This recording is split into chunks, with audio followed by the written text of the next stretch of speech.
you was really the catch in. I always say the men are catch, man. I always say. All right, let's talk Simone Biles and her husband.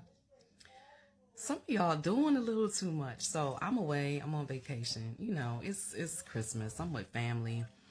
And I start seeing all of this stuff about Simone Biles and her husband and what he said. And I'm like, what the heck is going on? So, of course, I asked my Facebook peeps, like, what's going on here? Like, right? Like, what did he say? I'm prepared to be pissed, right? I'm prepared to be Team Simone. And they're telling me, you know, oh, he's talking about he's the catch. Oh, he's trying to say he didn't know who she was. He's saying she drove 45 minutes, like, you know, acting like she was thirsty, she's pressed, all of this stuff. And, you know, I'm just going with it like, wow, okay, that's kind of messed up. And then somebody shows me the video. And then I see some of my, you know, other Facebook friends respond like, really, it wasn't that bad. It wasn't really anything.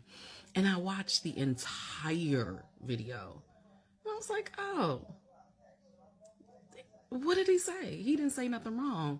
You know, we could take anything, you know, here's the thing. And, you know, as a person, right, who's been interviewed before, sound bites, you know, people always want sound bites, right? And if you don't do one, sometimes they will come up with a sound bite for you. That's what makes it interesting. That's what brings attention. I don't know who these guys are who did the interview, but this joint that went viral, right? They getting all kind of attention. I've never seen them before. I'm not into sports, right? So I wouldn't see them. So that sound bite worked for them.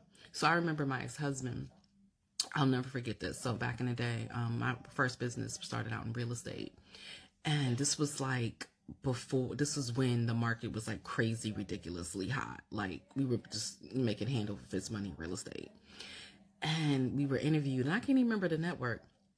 And the woman said, the sky's the limit. And he said, the sky's the limit. And that's what they aired. He didn't say that. She said it, and he repeated back what she said. And that's what they ran. I was on The Real Housewives of Potomac. I'm not going to go into all the details, right? To say it's reality versus it's not reality, right? But let me tell you this. So I did a session with Karen and her husband, right? And the producers are right there.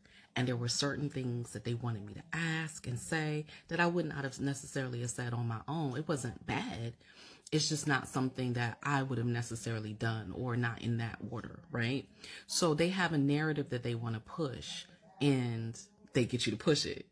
He didn't do anything wrong. I mean, if anything, he's in the limelight. He might need some media training. He might need a PR person, right? Because sadly, these internet streets are not friendly, right? These internet streets are not safe. You say one thing wrong or one thing perceived as wrong, and everybody's all over you. And I've seen that.